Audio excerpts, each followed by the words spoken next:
Do not presume to sit before me merely as a wife. The room resonated with Kevin's roar, and at that moment, a dull pain shot through my belly, now 7 months pregnant. An unfamiliar ache coursed through my stomach, and I crumpled to the floor. Jennifer, are you okay? My mother-in-law and father-in-law rushed to my aid, while Kevin, accustomed to defying his parents, seemed unfazed. In this house, I'm the boss, the smartest, and most elite, he declared with scorn, as if mocking everyone present. Anger surged within me, but the fear of being hit again silenced me. Suddenly, someone interjected, "Excuse me," and sat down next to Kevin. I watched as they pulled a business card from their pocket and handed it to him. My name is Jennifer. I'm turning 31 this year. I used to work for a telecommunication company after graduating from college, but I quit this summer. I wanted to stay longer, but Kevin asked me to quit, saying he would take care of me. The truth was, I had another reason for leaving my job. I was pregnant with Kevin's child, and we ended up in what one might call a shotgun wedding. 5 months into the pregnancy, I had to tell my colleagues the reason for my departure. They were sad to see me go, but congratulated me on my marriage and pregnancy. Despite feeling blessed for having wonderful colleagues, I regretted quitting my job at Kevin's request. Kevin's words always carried an absolute power. Nicely put, one could say he was confident, but less favorably, he was pushy. After graduating from a prestigious private university, he worked at Bank of America, swiftly climbing the ranks in the sales department due to his gift of gab. He was promoted to the head of the department around the time we got married. Kevin's proclamation about securing the family's future seemed natural to him. I didn't question it at the time, as I had no reason to doubt the man I was about to marry. However, I remained oblivious to the kind of person Kevin truly was. I first met Kevin 3 years ago at a mixer arranged by a friend. At 28, with my friends marrying one after another, I felt an urgency to find a partner. Due to my shy and reserved nature, I couldn't take the initiative with men. When a long-lost college friend contacted me and invited me to a mixer with 3 men and 3 women, I eagerly accepted. Kevin, the oldest among the men, worked at Bank of America, where my friend's childhood friend was employed. Upon learning that all the men in the group were employees at a renowned bank, I found myself surprised. My 2 friends, more money-minded than I, bombarded the men with questions and gleefully engaged in the conversation. Feeling somewhat out of place, I considered this might be another dead-end social encounter. However, luck seemed to be on my side, as Kevin appeared to take an interest in me, hanging back while my friends basked in the spotlight. To my surprise, he asked, "Would you like to grab a drink after this?" Given that Kevin was also my type, I happily agreed with an enthusiastic yes. After the group date, we went out a few times, and following a confession from Kevin, we began seeing each other. When I inquired about why he hadn't gotten married yet, he would always attribute it to being busy with work. As I admired men dedicated to their professions, I didn't mind at all. Throughout our dating phase, Kevin displayed constant consideration, practicing chivalry and consistently prioritizing my needs. His gentlemanly behavior impressed me, and despite our relationship being in its early stages, I found myself dreaming about a future with him. About 3 months ago, a year and a half into our relationship, we reached a significant milestone. I had been grappling with unexplained health issues for a while, experiencing headaches and nausea. When I consulted a doctor, they dismissed it as likely being a cold. Unable to work properly due to my condition, Kevin, with whom I shared a living space, suggested, "Jennifer, could you be pregnant?" His unexpected words caught me off guard, but upon reflection, there were indeed signs. I hurried to the pharmacy, purchased a pregnancy test, and at home, the results confirmed my suspicions. I was pregnant. "I can't believe it. It looks like I'm really pregnant," I exclaimed. Kevin, attempting to keep his cool but with a louder than usual voice, said, "See, I told you should go to the doctor." Although we weren't married yet, his excitement was palpable. There was a baby growing inside me. Our baby. As I gently rubbed my belly, an indescribable sense of affection enveloped me. The next day, I headed straight to the OBGYN, where the test confirmed my pregnancy, and I was informed that I was 3 months along. The doctor remarked, "It's surprising you didn't notice until now." Since Kevin and I weren't married, pregnancy had been the furthest thing from my mind. Now, looking back, it was a surprising turn of events. I came to realize that the strange malaise was morning sickness. After leaving the clinic, I excitedly informed Kevin about the progressing pregnancy, expecting a joyful reaction. However, his response was surprisingly nonchalant, and when I tentatively asked, "Kevin, what does this mean?" he casually suggested, "Yeah, let's get married." It was far from the proposal I had envisioned, but I was thrilled nonetheless. That night, I was too excited to fall asleep. Little did I know that the change in Kevin had already begun. The following day, before heading to work, Kevin dropped a bombshell. I want you to quit your job before we get married. The idea of quitting my job hadn't crossed my mind. The telecommunications company I worked for was supportive of women taking maternity leave, and most colleagues returned after their leave. While some resigned due to long-distance relationships, few did so simply because of marriage or pregnancy.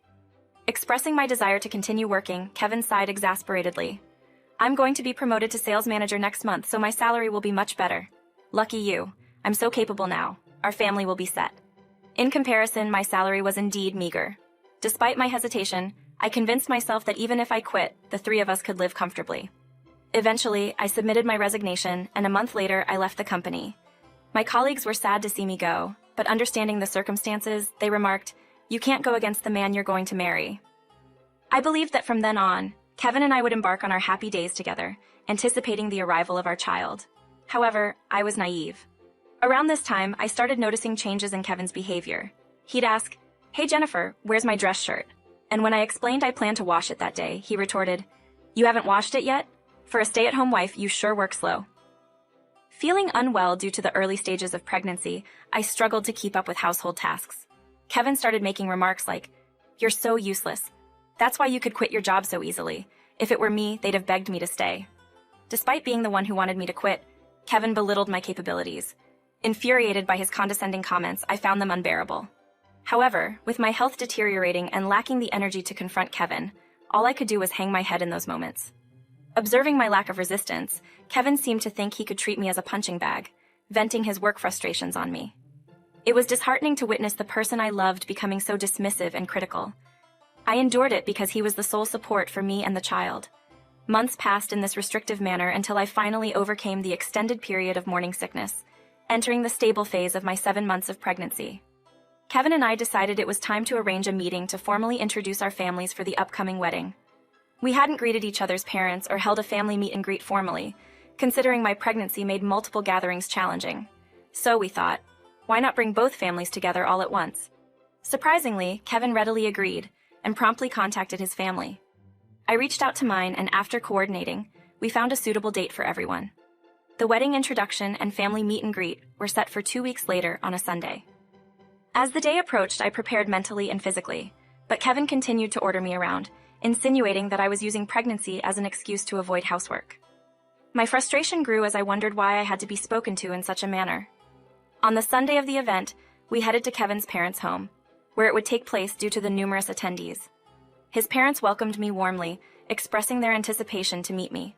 They appeared kind and classy, putting me at ease. Present were cousins, uncles, and aunts, while my family sat politely in the living room. In the kitchen, I assisted my mother-in-law in preparing the meal, and she consistently expressed concern about my pregnancy. "Are you okay, Jennifer? If you're not feeling well, you can sit and wait," she kindly offered. Grateful for her concern, I continued to chop and cook. However, after about 32 minutes, the weight of my belly began to strain my back. "I'm sorry, I need to rest for a bit," I admitted. "Of course, there are cushions over there. Please have a seat." My mother-in-law gestured towards the living room. Thanking her, I sat down on a cushion and engaged in a pleasant chat with Kevin's relatives. However, Kevin, who had been drinking, suddenly approached where I was sitting. "You shouldn't be sitting down before me, just a wife," he shouted, and a sudden dull pain shot through my 7-month pregnant belly. "Ow!" I crumpled to the floor in a pain I had never felt before. Concerned, my mother-in-law and father-in-law quickly came to my aid, but Kevin, accustomed to defying his parents, remained unfazed. "In this house, I'm the top dog. I'm the smartest and the elite here," he declared with a sneer directed at everyone present. Despite my anger, I felt helpless in that moment. I refrained from speaking out during that tense moment, fearing another explosive outburst. As someone uttered, "Excuse me," and took a seat beside Kevin, my attention was fixed on the unfolding scene. I observed closely as he retrieved a business card from his breast pocket and handed it to Kevin. Curiosity piqued, Kevin questioned, "What's this?" His eyes widened in astonishment as he examined the business card given to him by the man. The relatives, sensing something amiss, directed their attention towards Kevin and the mysterious visitor. "Gold General Trading Company. You're familiar with our company, right?" the man inquired. "I mean, familiar is an understatement. Gold Corp is one of the major clients at our bank. Good to know. I am Jennifer's younger brother, a graduate of the university, and currently the president of Gold Corporation." My brother Frank was revealing his identity. Glancing briefly at my brother and parents, I noticed the intensity of anger in Frank's eyes as he maintained eye contact with Kevin. My parents nodded reassuringly. "It's okay. University president of Gold General Trading, you're Jennifer's brother? Kevin asked. Yes. Weren't you aware of that? Frank responded. I see. I didn't hear about it this time. Kevin glared at me and I instinctively looked away. I had withheld information about Gold General Trading from Kevin, fearing his pride might lead to unwarranted jealousy. Gold General Trading, a major corporation with annual sales reaching $120 billion, was well known across the states. Joining them straight out of college was considered a significant achievement, and securing a mid-career position was even more challenging. Frank, at 28, had risen to the position of president swiftly, thanks to our father's early teachings on business management. As my father started taking more time off work, discussions arose about possibly handing over the reins of the company to Frank. Finally, in May, Frank became the president. Though I didn't need to hear it, Frank spoke up in a businesslike and polite tone, informing Kevin of an issue regarding fraudulent activities in the transactions between their three companies. Kevin remained defiant, prompting Frank to reveal that a sales manager had engaged in under-the-table transactions, manipulating invoices. To our shock, the implicated sales manager turned out to be Kevin, who had recently been promoted. Frank ended the revelation with a firm decision. Of course, I fired our idiot sales manager. Immediately, but should I bring this to your company's attention, you won't escape consequences. I understand now. Kevin had been accepting bribes from the gold company's sales manager, manipulating invoices to inflate his sales figures. Engaging in similar fraudulent activities with other companies led to his promotion to sales manager. While Frank's assumption was speculative, Kevin's failure to deny it hinted at the truth. Kevin trembled on the spot, glaring at Frank as if he were an adversary. We watched the confrontation in silence, holding our breath. Now you've climbed the ranks through dishonesty, Frank remarked. But just from seeing your behavior today, it's clear you're not cut out for a leadership position. Punching your pregnant wife's belly, thinking you're the most important person in this house, don't joke with me. You always order my sister around thinking you're some kind of elite because you cheated your way up. Frank's polite tone abruptly turned harsh as he scolded Kevin, determination to defeat his sworn enemy evident in his eyes. What the hell are you on about? Don't stick your nose where it doesn't belong, Kevin snapped back. I saw Frank smirk at that response. You just said what the hell, didn't you? Yeah, I did. So what? I don't want to do business with someone who talks that way to a partner. I thought your company would be a good business partner for us, but I was mistaken. Please ensure your company knows that we will no longer be dealing with you in any capacity. Kevin had not expected to face a sanction as serious as the termination of transactions between the gold company and Bank of America. Please, not that. Anything but that, Kevin begged desperately. But Frank, perhaps at his wit's end with anger, glared and said sharply, Aren't you apologizing to the wrong person? I have no use for someone who can't even understand that. At best, he might secure a part-time job, which, in my view, wouldn't provide sufficient support for me, the baby, and himself. Initially torn over the decision to marry Kevin, his impractical and casual approach to the situation has helped me solidify my stance. Kevin's actions are unforgivable. He not only subjected me to harassment, but also brought trouble to the company that had been paying him a generous salary.